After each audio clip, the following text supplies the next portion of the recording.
Welcome to Tht Sports. Game 2 of the NBA playoffs went to the Phoenix Suns as they defeated the Milwaukee Bucks at home 118-108.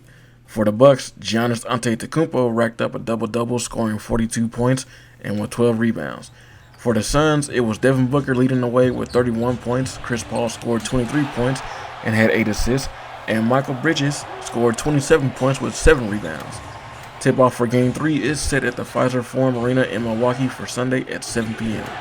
With just 2 weeks away from the Olympics set to begin in Tokyo, Japan, there has been plenty of distractions leading up to the Games.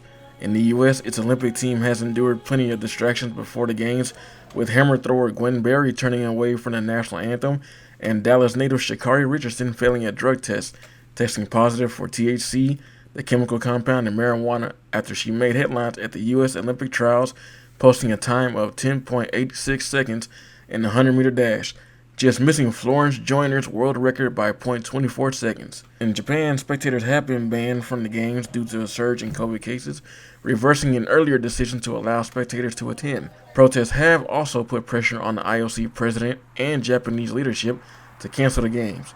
CNN's Selena Wang has the story.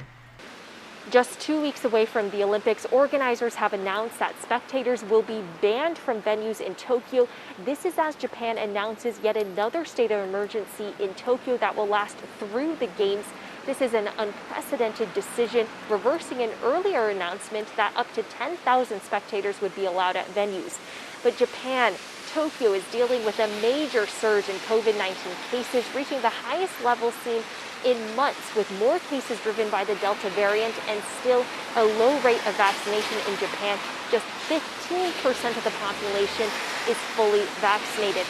This is a major blow for Olympic organizers and for Japan, which has spent more than $15 billion preparing for these games, more than $1 billion rebuilding the national stadium alone, where the Olympic opening ceremony will be held. It will be extraordinary to see these empty stands.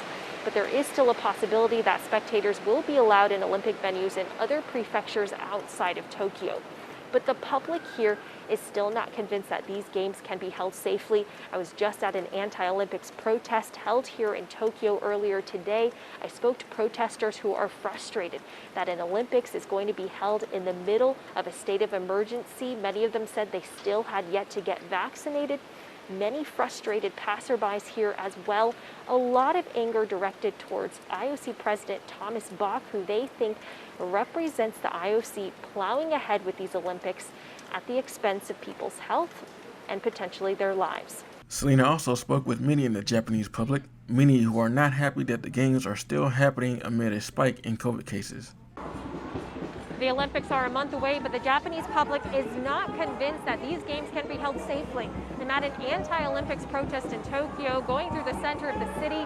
They are chanting for the Olympics to be canceled. They are scared and angry.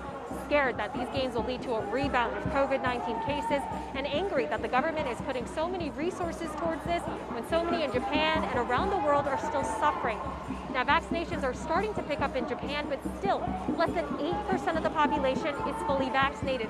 I've spoken to many people here today who tell me that they have yet to get a vaccine, and they're frustrated that the government is prioritizing Olympic participants over the broader public. It's too dangerous. I want the Japanese government and IOC, JOC to cancel immediately. This COVID-19 pandemic, it is a disaster. So that's why we are here to stop this craziness. The people here are also protesting the billions of dollars in public funds that have been put towards these games. These are said to be the most expensive summer games on record at more than $15 billion. Some are holding posters that say, cancel the Olympics, use the money for COVID-19.